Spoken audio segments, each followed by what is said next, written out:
जो मैं इस समय मौजूद हूँ गोरखपुर के वार्ड नंबर 56 में। जैसा कि आप लोगों को पता है, इस समय नगर निगम का चुनाव अपने जोरों पर है, पूरी गर्माहट है। सभी पार्टियां कहीं ना कहीं दावेदारी कर रहे हैं। उसमें गोरखपुर का जो नगर निगम का चुनाव है, ये सबसे दिलचस्प है। उसका कारण है माननीय मुख्यमंत्री जी का गोरखपुर गृह जनपद होना, और कहीं ना कहीं इसका कवायद 2024 के चुनाव से लगाया जाएगा। मतदान होने के बाद, रिजल्ट घोषित होने के बाद आज हमारी मुलाकात हुई है अजय सिंह संचू जी से, जो वार्ड नंबर 56 ये रघुपत सहाय फिराक नगर गोरखपुर से पार्षद पद के प्रत्याशी हैं और भारतीय जनता पार्टी में क्षेत्रीय सह संयोजक हैं विधि प्रकोष्ठ के।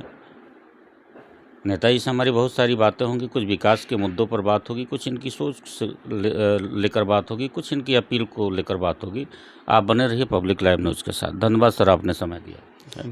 Thank you. नेताजी, जो हमारा पहला सवाल, आप भारतीय जनता पार्टी के एक वरिष्ठ नेता भी हैं और माननीय धर्मेंद्र सिंह जी के साथ रहते भी हैं, तो पार्षदी का चुनाव आप लड़ रहे हैं, तो अभी आपको क्या लगता है सर, आपका वार्ड नंबर 56 विकास को लेकर अभी सर कितना पिछड़ा है?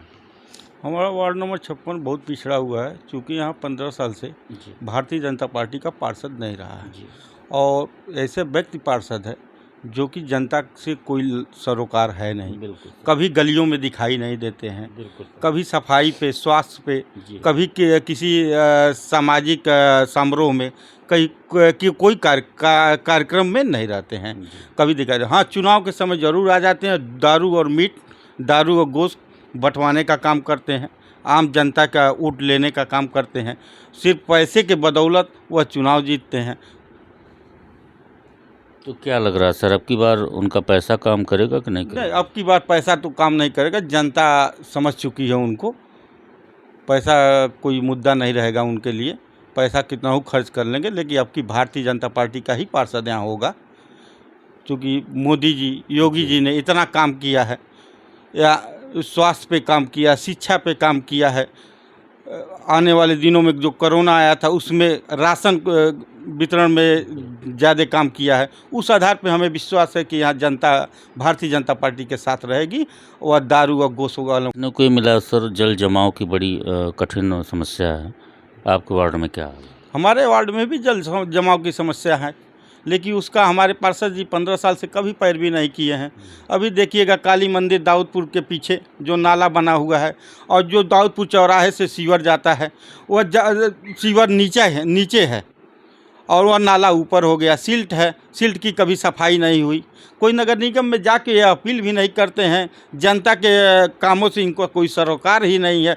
यह नगर निगम में सिर्फ जाते हैं, अपनी फाइल खुजवाते हैं, फाइल में कितना धन मिलेगा उसकी सेटिंग करके चले आते हैं। जनता से कोई मतलब नहीं है इनको। अभी सर आपकी नज़र में ऐसे कितने लोग होंगे जो कहीं ना कहीं आवास से वंचित होंगे, पात्रता रखते हुए? जी, आवास से तो हमारे वार्ड में बहुत लोग वंचित हैं, लेकिन अपात्र को बहुत ज़्यादा आवास दिया गया है यहाँ।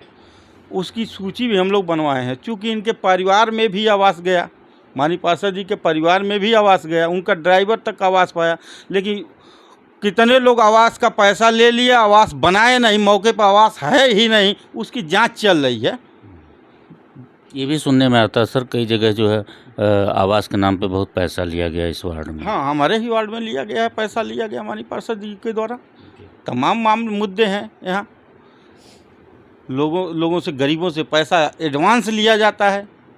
ये भी नहीं कि पैसा आएगा तब दीजिएगा, एडवांस ले लिए जाते हैं। गरीब भोली भाली जनता है, आवास के लालच में चल जाकर उनको पैसा भी दे देती है, और अभी तक बेचारों का आवास भी नहीं आया है।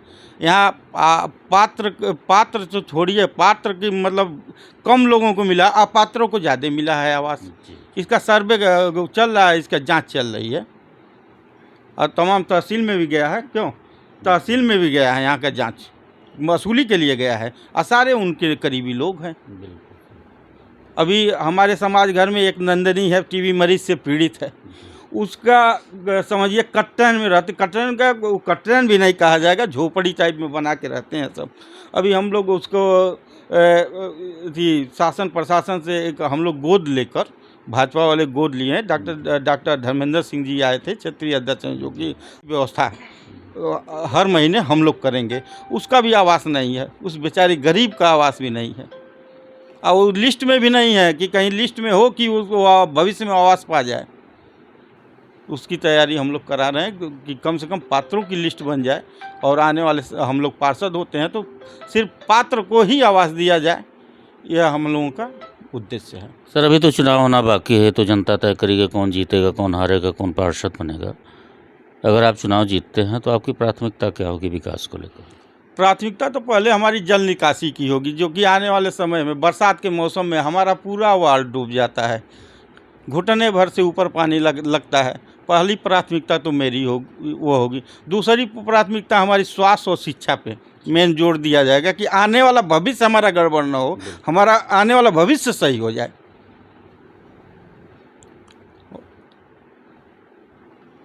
अभी बहुत सारे सवाल मैं नहीं करूंगा सर, आपने तो सारे सवालों का करीब जवाब दे दिया। विकास में क्या हुआ है, क्या नहीं हुआ, धांधलेबाजी क्या हुई है। अपने वार्ड नंबर 56 की जनता से आप क्या अपील करना चाहते हैं अपने चुनाव को लेकर? वार्ड नंबर 56 की जनता खुद होशियार हो चुकी है इस समय। इसमें भाजपा के साथ है, भाजपा से जो आएगा उसको चुनाव जिताएगी। और अपील यही है कि एक बार भारतीय जनता आज 15 साल से देख रही है सपा के लोगों को पार्षद, यहाँ एक बार भाजपा के पार्षद बना के देखे। यहाँ महाराज जी मुख्यमंत्री हैं, मोदी जी प्रधानमंत्री हैं। महाराज जी से हम लोग जो भी वार्ड में कमी बेसी रहेगा उसको मैं पूरा कराऊंगा, फुलफिल कराऊंगा। सफाई और स्वास्थ्य, सफाई विशेष व्यवस्था, यहाँ जाइए देखिए नालियाँ सब बजबजा रही हैं। आप इधर से आए होंगे, देखे होंगे कि सारी नालियाँ बजबा रही हैं। कहीं पार्षद नहीं दिखाई देते हैं सुबह की कभी नाली सफाई कराते हुए, कभी नहीं। 42 यहाँ कर्मचारी हैं मौके पे। अभी मौके पे चले जाइए तो 30 से ज़्यादा कर्मचारी नहीं मिलेंगे पूरे वार्ड में। यह सब अव्यवस्था है, उनको फुर्सत ही नहीं है, फुर्सत नहीं है कि जनता के कामों में आए। वो सिर्फ अपने काम में रहते हैं। तो अब की बार क्या लग रहा है सर, जनता रिटायर कर देगी? जब फुर्सत नहीं तो रिटायर ही होना अब हाँ, जनता तो रिटायर करने के मूड में है, जनता रिटायर करेगी उनको। एक व्यक्तिगत सवाल आपसे मैं करना चाहता हूं सर, चूँकि आप भारतीय जनता पार्टी के एक वरिष्ठ नेता भी हैं। बहुत वार्डों में मैं गया हूं और जहां पे कुछ जगह पे भारतीय जनता पार्टी के ही पार्षद हैं और वहां पे आवास के नाम पे धन उगाही का कार्य किया जाता है। तो क्या ये नहीं संकेत है कि माननीय मुख्यमंत्री जी की छवियों को कहीं ना कहीं धूमिल करने का ये कार्य किया जा रहा है? जहाँ भी भारतीय जनता पार्टी के पार्षद हैं, हाँ, वहाँ के कुछ दलाल किस्म के लोग हैं। यह जानकारी लोगों की ही बात नहीं। हाँ, तो पार्षद नहीं, पार्षद का तो नाम नहीं आता है, नाम उन्हीं के नाम वहाँ दलाल टाइप लोग हैं, उनकी भी जांच चल रही है। हमारे यहाँ धर्मशाला बाजार में भी जांच चल रही है, भयंकर जांच चल रही है। उसका रिजल्ट भी जनता के सामने आ जाएगा और वसूली हो जाएगी, एक एक पैसे की वसूली होगी लोगों से। जनता से क्या कहना चाहते हैं सर अपने वार्ड नंबर 56 की जनता से? जनता से यही कहना चाहते हैं कि एक बार भारतीय जनता पार्टी को लोगों को पार्षद बनाइए। जो भी प्रत्याशी बन के आता है उसको वोट दीजिए आप लोग, और उसके बाद कोई कमी नहीं रहेगी। एक बार वोट दीजिए, कभी कोई कमी नहीं रहेगी, ये नेताजी का कहना है। अजय सिंह संचू जी का, जो भारतीय जनता पार्टी के सिंबल पर चुनाव लड़ने का प्रयास कर रहे हैं वार्ड नंबर 56 में। और ये सही भी है कि 15 साल से आप लोगों ने किसी को पार्षदी का पद दिया है, उस हिसाब से आप लोग खुद आकलन करिए। वार्ड नंबर 56 की जनता से मैं खुद कहना चाहता हूँ कि विकास को लेकर आप लोग आकलन कर लीजिए कि 15 साल में क्या विकास हुआ है, और फिर आगे ये लोकतंत्र, आप लोग स्वतंत्र, आप लोग का संवैधानिक अधिकार है, मैं नहीं कर सकता आप लोग किसको वोट दीजिए किसको नहीं दीजिए, आपका अपनी सोच है। लेकिन आपको विकास चाहिए या फिर 15 साल वाली कहानी चाहिए, ये तय आप लोगों को करना है। आप बने रहिए पब्लिक लाइव न्यूज़ के साथ। हमारे साथ थे अजय सिंह संचू जी, जो वार्ड नंबर 56 से पार्षदी के प्रत्याशी हैं। बहुत सारी हमारी इनसे बात हुई। अगले जनता के साथ आपकी जल्द मुलाकात करवाते हैं, तब तक के लिए नमस्कार।